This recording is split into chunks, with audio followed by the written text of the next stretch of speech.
ক্ষমতার জোর সব জায়গায় চলে? রক্তের গরম কি চিরদিন থাকে?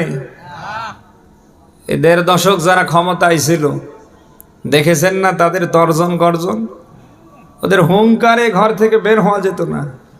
ওরা মনে করেছিল দেশটা আমাদের, আর আমাদেরকে মনে করেছিল ভাড়াটিয়া। বলেন না কেন? সব শেষে সব কয়টা দিল্লিতে পালিয়ে যায়নি?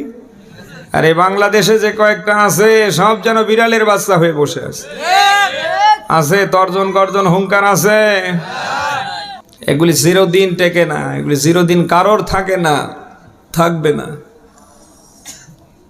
এই বাংলাদেশে এত কিছু দেখার পরেও যেন আমাদের শিক্ষা হয় না। বলেন না কেন? এই 1.5 দশক যারা মানুষের উপরে জুলুম অত্যাচার টর্চার করেছে তাদের যে পরিণতি হয়েছে এটা দেখে এই দেশের আমরা মানুষ যারা আমাদের শিক্ষা নেবার দরকার ছিল না, কিন্তু আমরা কি শিক্ষা নিয়েছি? মাথায় রাখা লাগবে, আল্লাহ ধরে না ধরে না, যদি ধরে আব্বা ডাক দেবার সুযোগ দেবে না। বলেন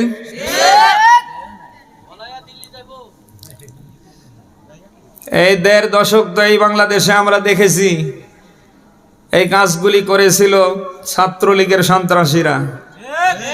বলেন না কেন? আবার আমরা এই দেশে নতুন করে দেখতে পাচ্ছি আর একটা দল যেন এটা আবার নিজেরা বহন করা শুরু করেছে।